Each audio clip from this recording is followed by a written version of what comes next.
it's an honor to welcome His Excellency President Mokgweetsi E.K Masisi to this podcast, hosted actually by the government of Botswana. Thank you for that.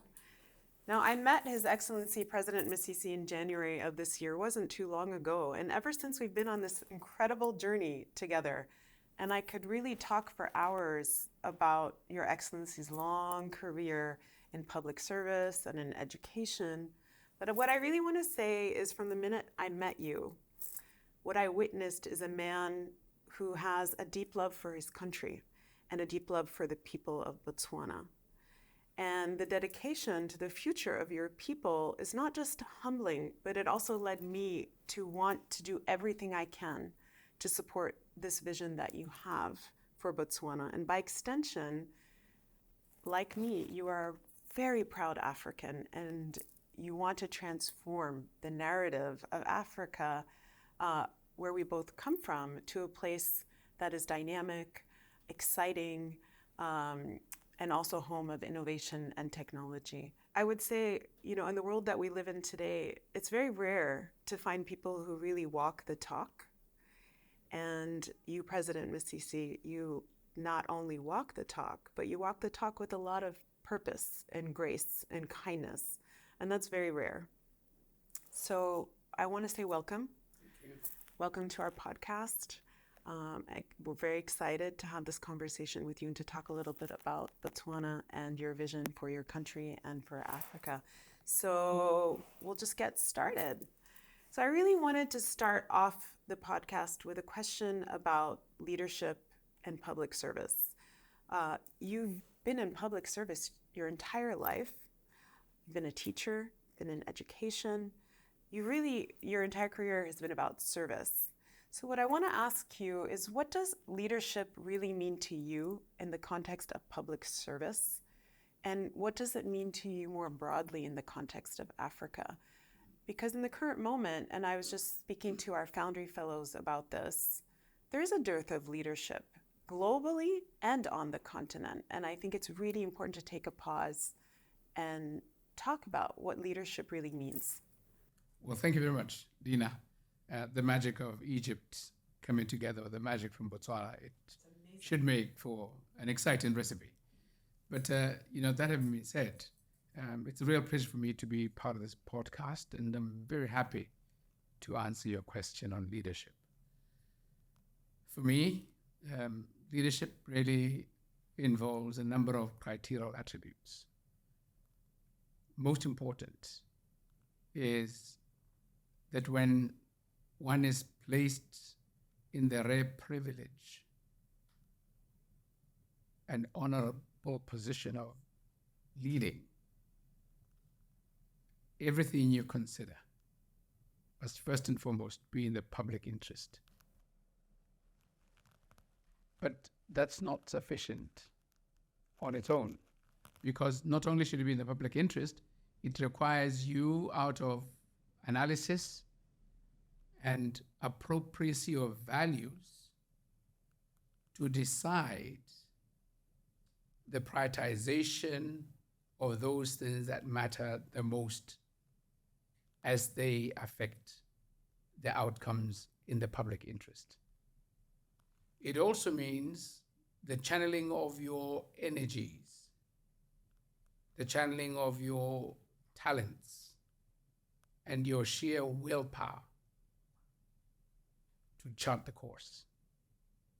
It involves risk, but it means you are also missioned and unafraid, but clear and level-headed. Yeah. And so when I approach issues of the public service and I'm required to take a decision or a position, these are foremost in my mind. What good does it bring to the majority? And is it sustainable? Can I defend it? And my conscience is clear. I provide the leadership required. Yeah. I love how you talked about how leadership is a privilege. And I once heard you say in a talk that leadership means you have to drop your ego. What does that mean for those who are listening? You know, if you carry your ego around with you, not only can it be a distraction, it can be an annoyance to others. You know, our ego is really a manifestation of self-worth and value, sometimes and most times actually exaggerated to a point of potential annoyance to others. And so when you drop your ego, you allow for either the egos of others to prevail, but you don't allow your ego to cloud your judgment and irritate others, and therefore, turn people away, turn ideas away, or turn resources away. So your ego as an individual, you are required to kill it, only just for purpose of achieving what you need. Yeah, I love that. I love that. And it's so needed.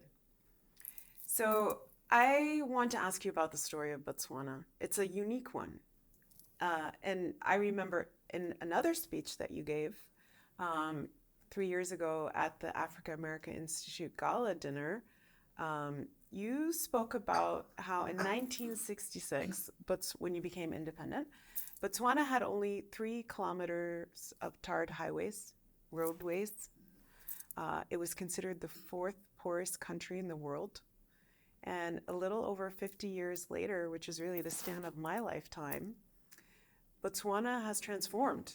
And it's transformed into the continent's beacon of stability and prosperity. You've transitioned to becoming a middle-income country. You have a dream of now transitioning to a high-income country. Can you share with us in brief, for those listening in, the story of Botswana from your perspective, because you've witnessed it all from independence, and where do you want to take the country next? You know, you correctly sum it up. Botswana was one of the poorest countries on Mother Earth when it became independent. And it was not new poverty, it was old poverty. So it was multi-generational. We were resource poor, we were capital poor, we were human resource poor, we were poor in every respect, water deprived, you name it. And the reason, in part, was because our former colonizers, the Brits, had not found anything worth investing in, hardly. And so we had gotten used to, over generations, irking out a living measly out of very little that we could master. And therefore, frugality became a second nature to us. Optimism and hope, steely resilience, became part of our DNA. And so when, after independence, we were fortunate enough to, through exploration, a mining company discovered diamonds. Thank goodness they were not discovered before independence. That's right. But after they discovered it, they had the view and attitude that they would just tell us about it as the administration, and they would be given a license to mine, and they would mine and take all the profits. And we said, oh, we have a policy. And the policy was really born out of mixed economy credentials, which then, out of advisement from some Canadian experts, was that the state would intervene. The state would be an investor in this entity. So the state decided they would allow or talk to company to co-own the rights to mining, and that would be the new entity given permission to mine.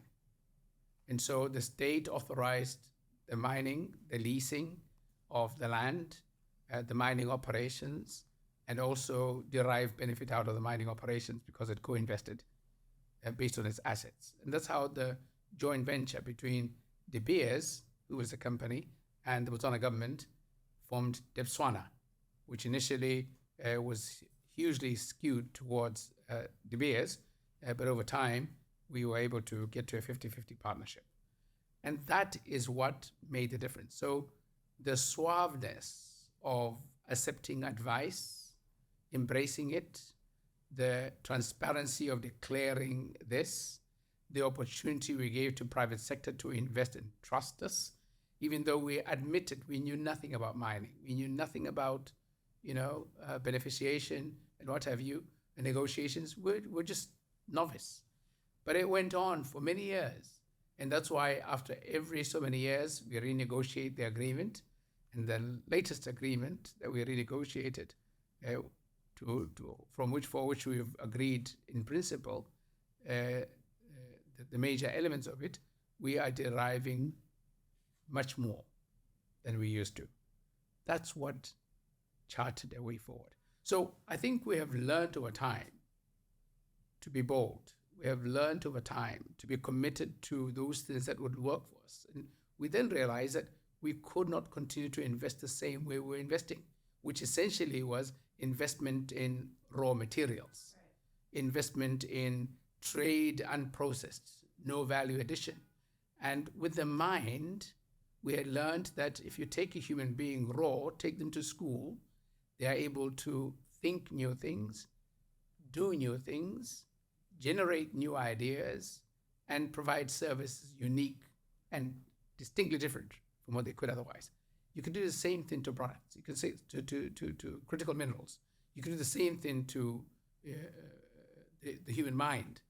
And so we have decided that we were going to value add all our raw materials and derive more value out of it. We have decided that we're going to build capacity, human talent, in the negotiation for this. And now we get into an era, exciting as it is, of innovation, science, and tech, a deep research. And when we now got to partner with MIT, the world's premier innovation university, cutting edge research, we thought, we belong here. We're not going anywhere. Right. And so we want to partner with MIT to generate the ecosystem for this research, the ecosystem for this innovation, and generate new products different from the diamonds, different from our beef, different from our copper or coal, what have you, that we too can compete with the world. And this was done under this very radical, bold plan, which you called Reset and Reclaim Agenda. Those are bold words. I'm sure they were chosen very intentionally. Why choose these words? And I'm a person who believes that words matter. They matter, and they give a lot of meaning to our identity, to our pride, and our where we come from. And you chose these words, reset and reclaim. Why was that? And why was that important to use those words in the context of Botswana? We have a history, as you said, that's approaching close to 60 years of development. I am the 5th president of the country, and I've had the benefit of hindsight. We also have been devastated before by a devastating epidemic, HIV and AIDS. And a very wise, courageous leader we had, President Masisi, who, when we were hit hardest by that, did not bury his head in the sand. He went out to the world, fully realizing that we could not help ourselves on our own, and proclaimed and sought help, because Botswana faced a serious and existential threat. We could be wiped off the face of the earth. We're a very small population, poor, and very vulnerable. Yeah. Fast forward, the second pandemic hit us. COVID-19. Who's the president? It's me. You. And so we had to delve deep. We retreated. It began with my private office staff and got into deep thought.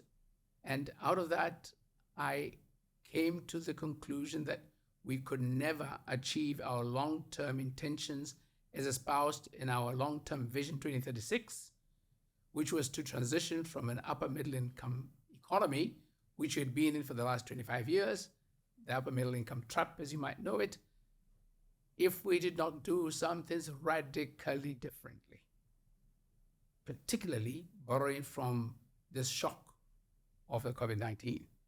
And so that's what we decided to do. We're going to reset, we're going to reclaim.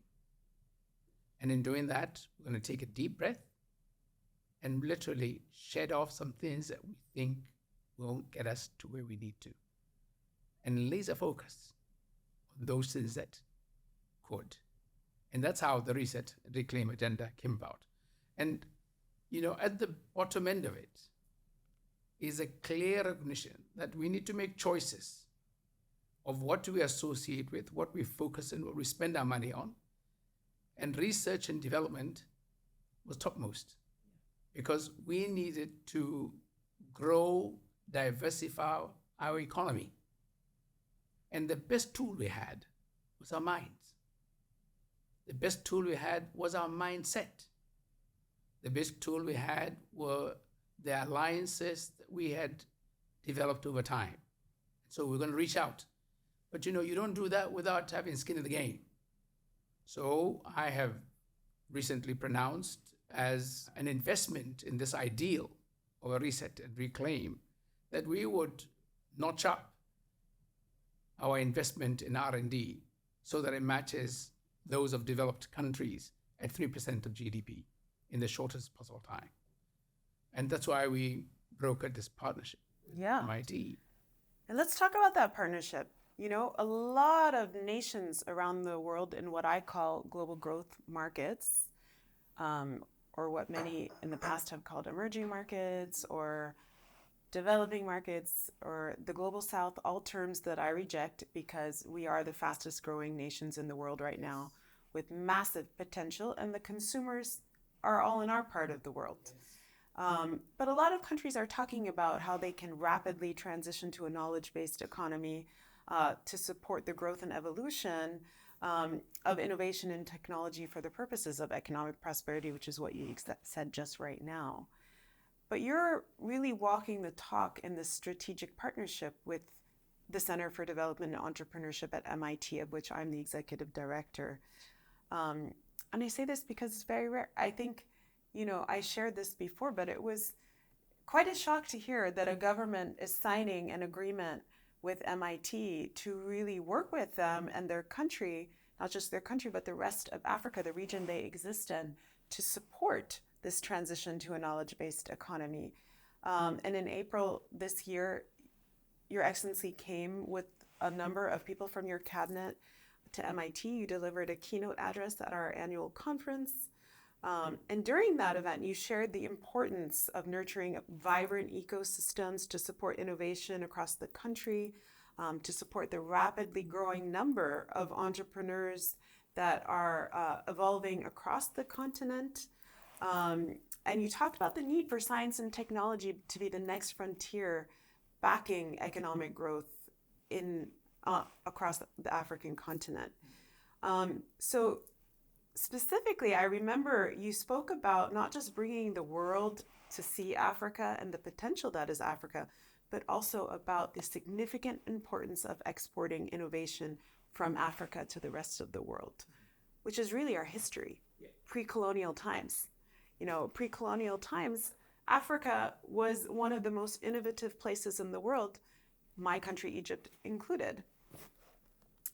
So the question I have for you is, in this moment in 2024, where the world is today, which is a very difficult place, why is this all crucial for you? And what role do you want Botswana to play in this shifting of narrative to science, technology, and innovation being connected to the story of Africa?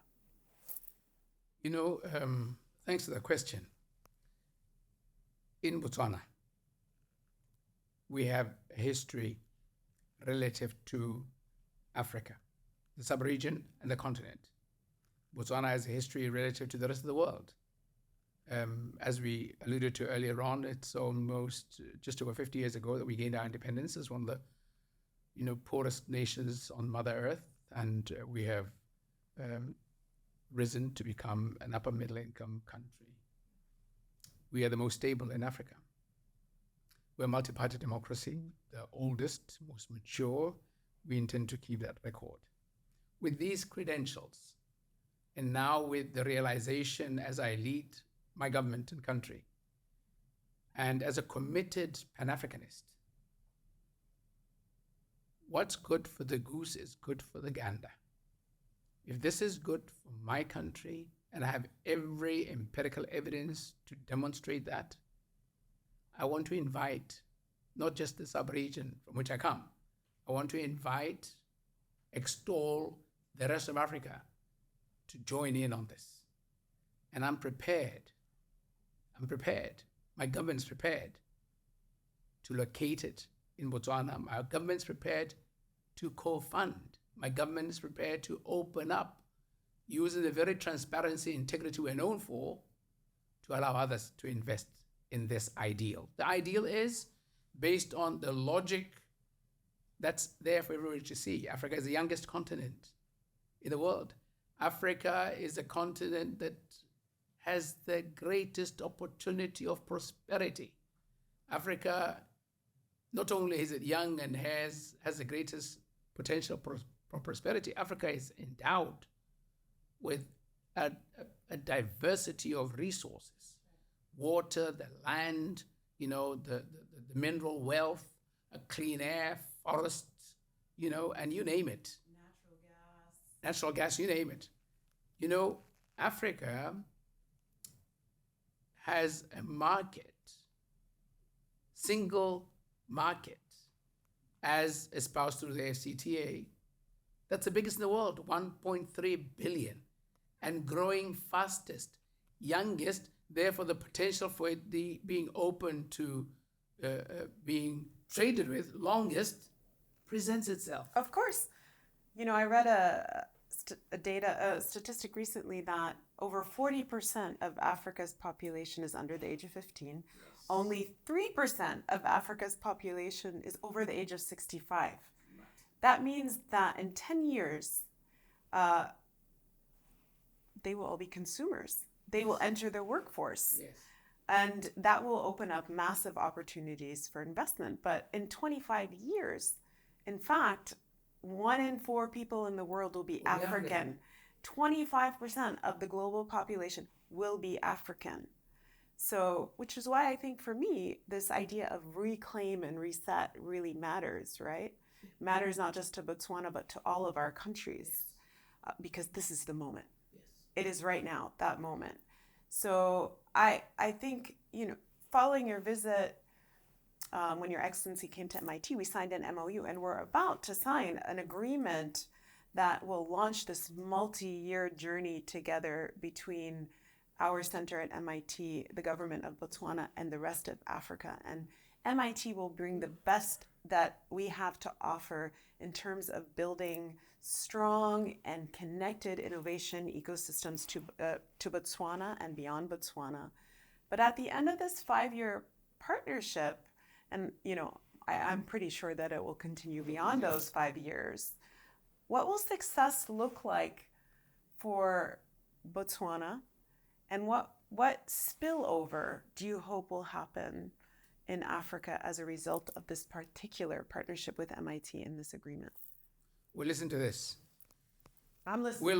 We're launching this $1 billion fund. Yeah. Right? Yes. And Botswana government is putting money to it. Yes. The Botswana government is inviting global interested players, people who think deep, long, and far, in the private sector, the public sector, philanthropists, you name it, African Bank. We want to also get the World Intellectual Property Organization involved, because all these, when put together, will create an ecosystem that will serve all nation states of Africa in the transformation of their countries using deep research, deep tech, innovation, and the tools, the resources, the human capital, as attracted through our partnership with MIT, will be there for their exploitation. I cannot imagine a more radical way, a more opportune way to transition your value proposition as a country or company. Success will look like the world turned upside down with respect to how Africa has been trading with the world right now and what will begin to converse with the world as it gravitates around the center. Success will also involve enhanced discoveries, whether in the pharmaceutical space. If you imagine the forest reserves in Africa and the natural products that occur and what research and deep tech can generate out of those, it's not just for Botswana. Botswana just provides the ecosystem, the stability, the grounding through this agreement to springboard and take it to your country, whether it's in West Africa, Central Africa, East Africa, you name it. This is the future. What I also see as success is when the academic institutions of Africa, some of the oldest, being in Egypt, your own country, come and enroll in this ecosystem and co-invest. The co-investment need not necessarily be in financial terms only. It could be in human capital. It could be your laboratories. It could be the partnerships with finance institutions in your own country. This is groundbreaking work. And I see this partnership going way beyond 5 years. I see this as a partnership that's going to work for the world too. It's symbiotic. MIT is going to grow not just in reputation, but it's in a critical capacity to generate earth-shattering research findings and partnerships like never been done before. So I want to pause because I think I want the audience to understand the significance of what you would like to launch.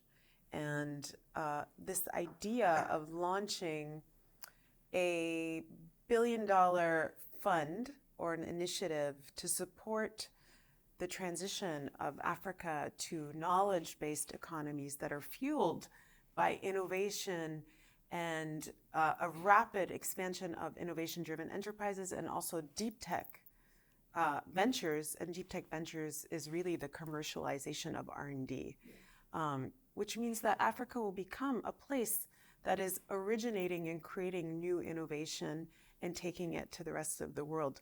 Now, the creation of this independent $1 billion fund out of Botswana, the idea is to really use a blended financing model to bring in big foundations, philanthropists, high net worth individuals who have a stake in the game, a stake in Africa, to co-fund this endeavor with the government of Botswana, but to also invite other governments in Africa to put money into this fund with a vision of really connecting the different innovation ecosystems across Africa, and to really work to create shared R&D, to have faculty, say in Cairo, work with faculty in Botswana and Nigeria and Ghana, and really see a force emerge out of Africa for this to become not just the youngest continent in the world, but also to be one of the most exciting places in terms of giving birth to new innovation in challenges that really impact us: climate, agriculture, healthcare,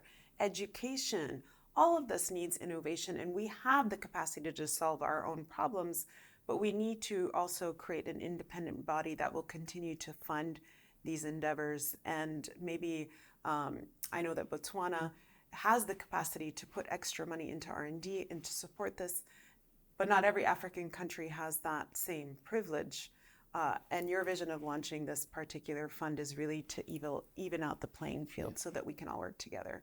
So what is really for you, for those who may be listening in who work for foundations or the UN or the World Bank or the African Development Bank or the Afri-Exim Bank, or really successful entrepreneurs who really want to see the next generation of entrepreneurs thrive on the continent, what is your call for action, really? What is this movement that you really want to invite people to join?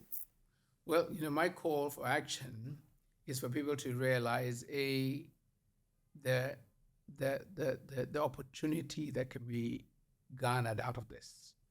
And part of it, in simple language, is that you could be able to come up with an idea. You can have the ecosystem by which it's funded. by which it is protected and by which it's evacuated through industry, if it so meant that, by which it could be negotiated to be taken to market and the financing protected for that. The idea is for if you're in a country that is financially not able to invest in this fund, but you are a creative individual, an innovative individual, for you to know there is a place for you to excel and succeed. If you're a company or a high net worth individual or an institution that has the resources to invest for a return like you've never imagined, and the regulatory environment is crystal clear, as Botswana always has been, there's a home for you. If there's a place for you to find out if, you could learn how to, there's a place for you. If there's a place for you that you've been looking for that is cost effective to interact with some of the best deep tech experts globally, it's in Botswana, because MIT will bring them to Botswana. And by virtue of the domicility of this agreement, the pricing is competitive. We are wanting to share this opportunity and not keep it to ourselves as Botswana.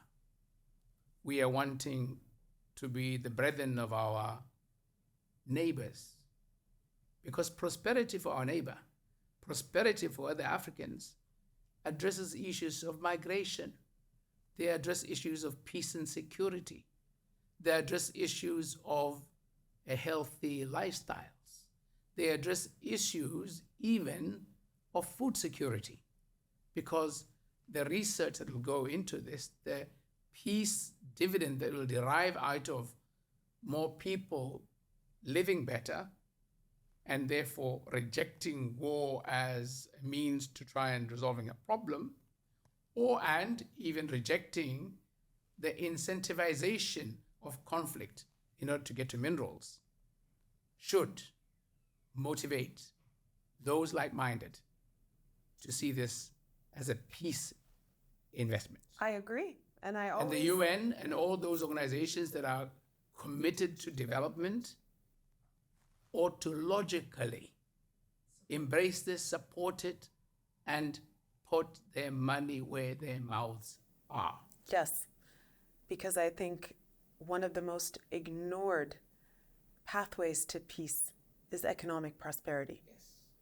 And economic prosperity will reduce conflict, will create peace, will improve livelihoods. And that is a core focus of why you want to launch this fund. Before you get into the next one, I'd want people to be tested. Just do your maths, just do your analysis. Investing in this fund is the cheapest, fastest way to realize the SDGs. I agree. I'm with you there. Yeah. I'm with you there.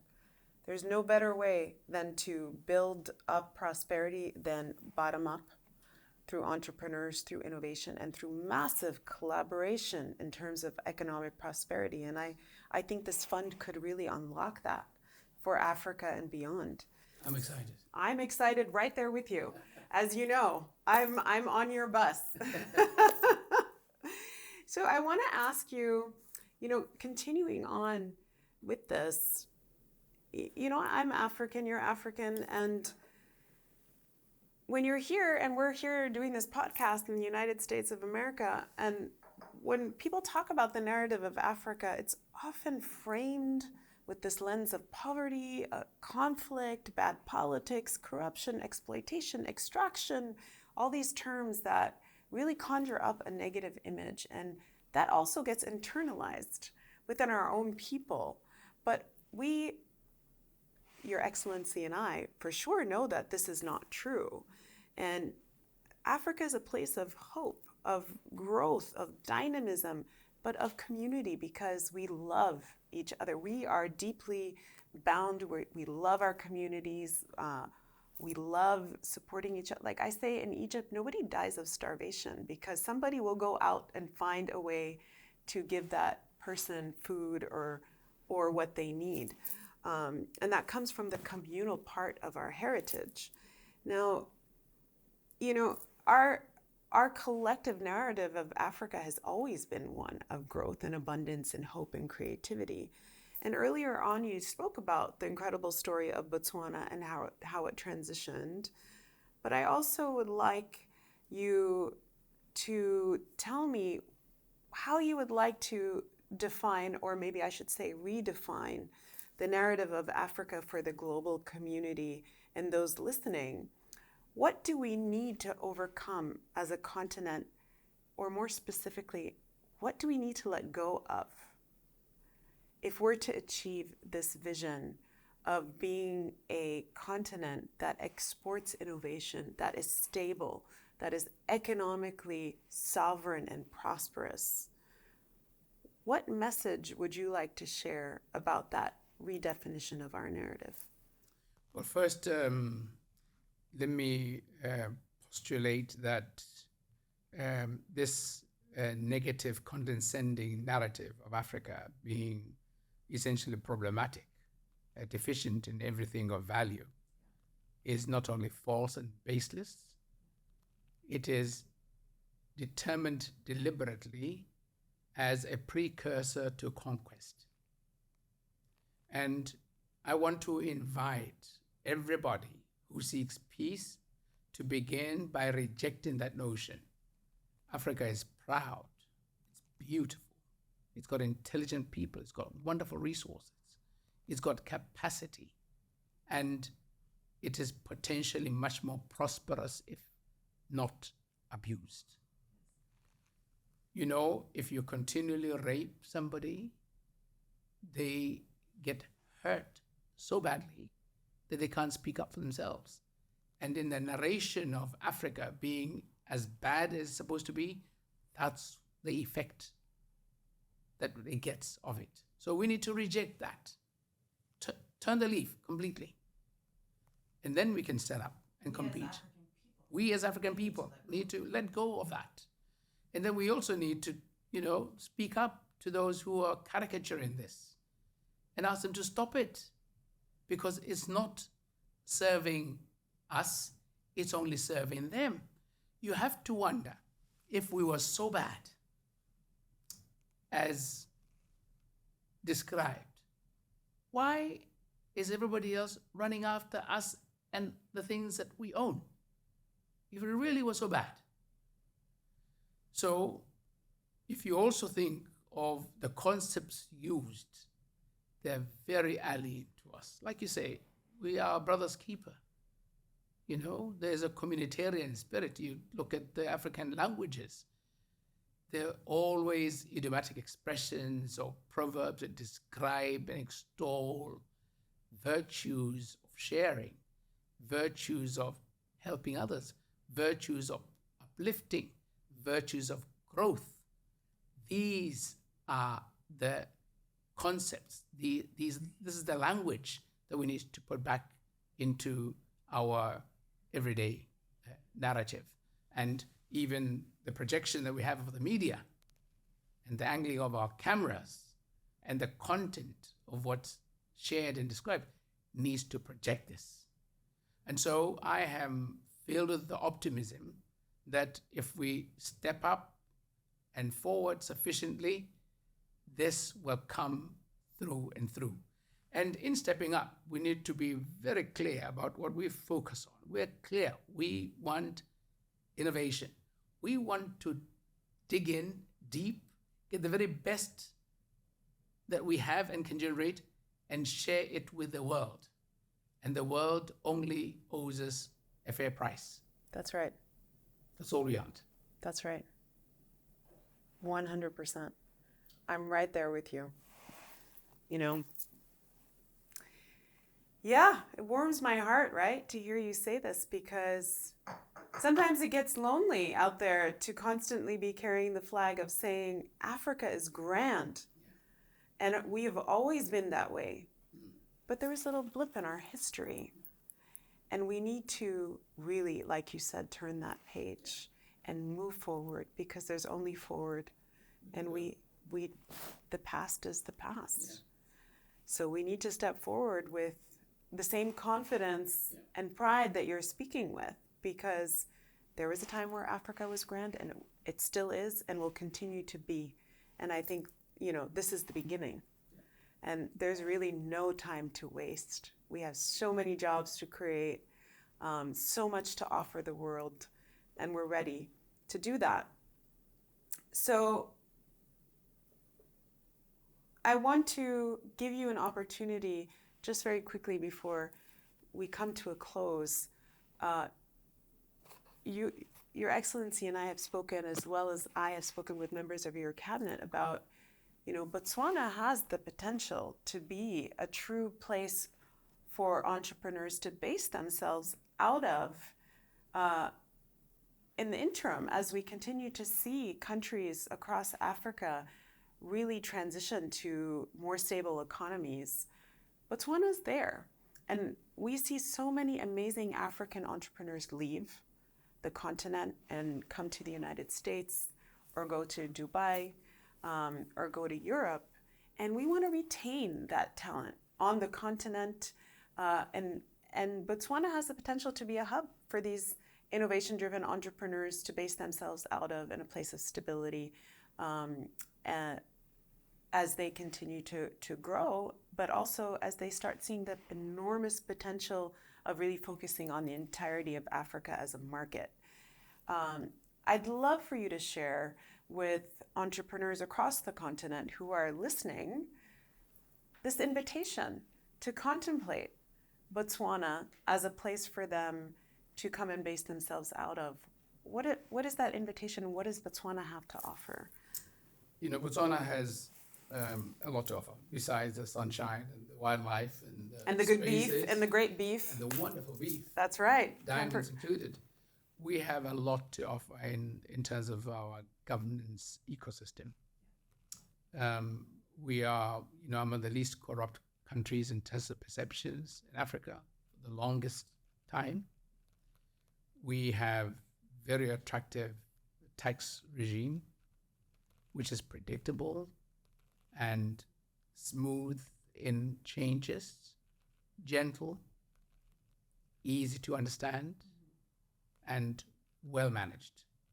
We have no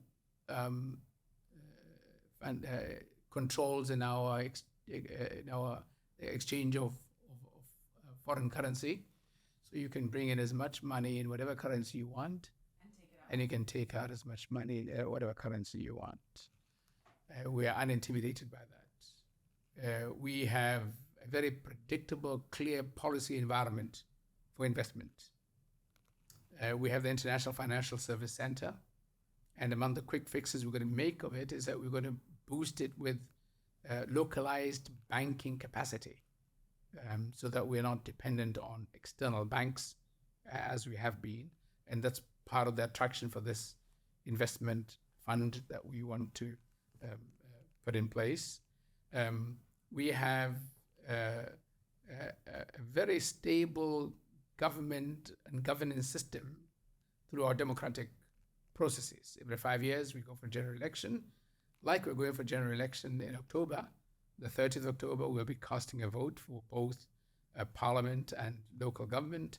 It is, we're a constituency-based system, so our president emerges out of the majority number of parliamentary seats, the party that the presidential candidate belongs to. They become the executive head of the country for a maximum of 5 years at a time, and a total maximum for one person of 10 years. And then they are required to step down, and there's automatic succession provided. We have been doing this since we were independent. So we're pretty trained at it. We have an independent judiciary that's well respected. We respect the rule of law, and we pledge to uphold it each time. So we haven't scared anybody away. We can only attract much more.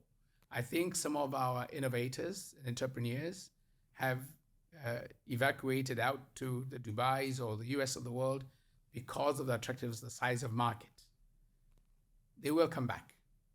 But what they don't see, which I ask them to look through at carefully, is the rate of return on investment is much higher in sub-Saharan Africa than anywhere else in the world,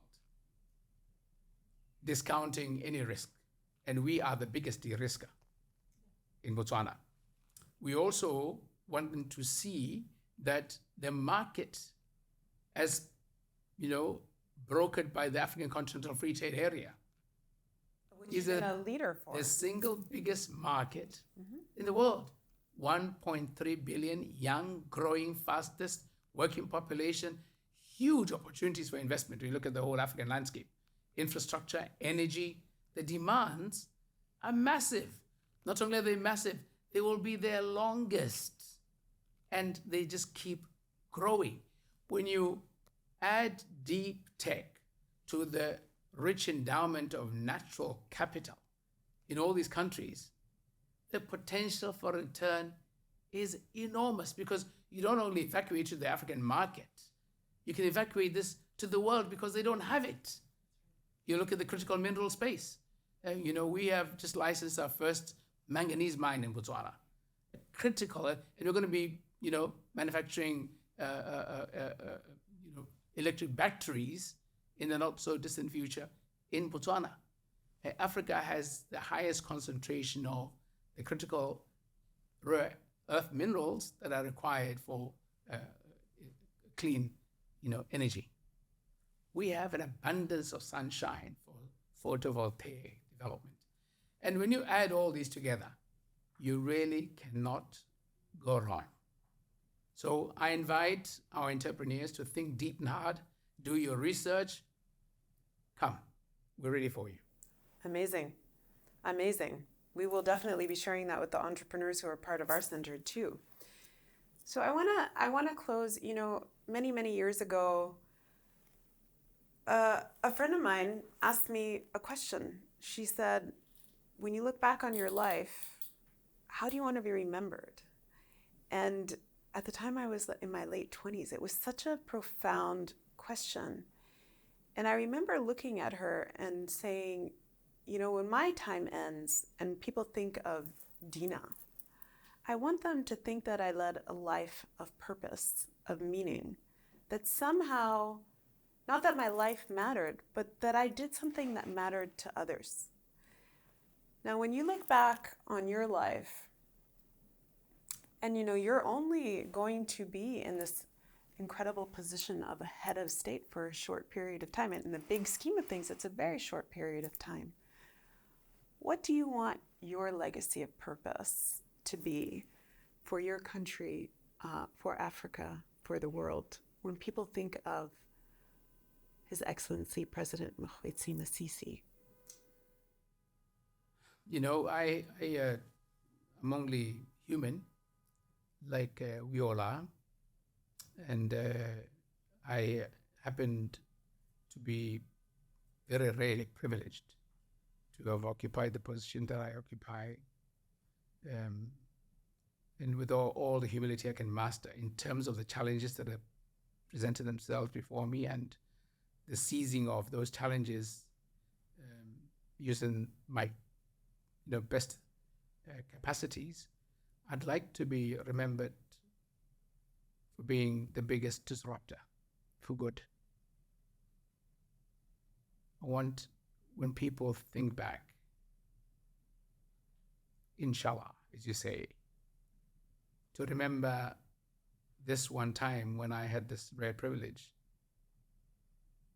What a profound change in the way we thought and behaved I cultivated and caricatured. The rest really is the uptake. Yeah. I can only do so much. Yeah. Well, I can say with confidence that you're already on that path. So, Your Excellency, our time together has come to an end, but we really want to wish Botswana well in your upcoming election. We're excited to be on this journey with you and to really see Botswana transition to a full-fledged knowledge economy and to start exporting not just diamonds, but real innovation to the rest of the world when it comes to agriculture, healthcare, education, transportation. Our challenges are endless, but that means the opportunities to solve are endless. And we're really grateful to you for taking the time to engage with us, to open your country to us, to share your vision, and to really inspire others with this wonderful vision you have. And on behalf of us at the Center for Development Entrepreneurship at MIT, we look forward to working with your nation and being a part of this journey. And as an African, I'm 100% with you about reclaiming and resetting who we are and taking back our agency and moving forward one step at a time. So I thank you, and I'm so grateful for the time that you spent with us today. Well, thank you very much. I must, with all the humility I can master, thank you for wishing my nation state well at the upcoming general elections. As I did tell you, we have a term limit. I will be standing for the last time. I hope to win. If I don't, you can come to my home village. It's called Moshopa. I will. I'll see you there. I will absolutely do that. Thank you so much. Thank you.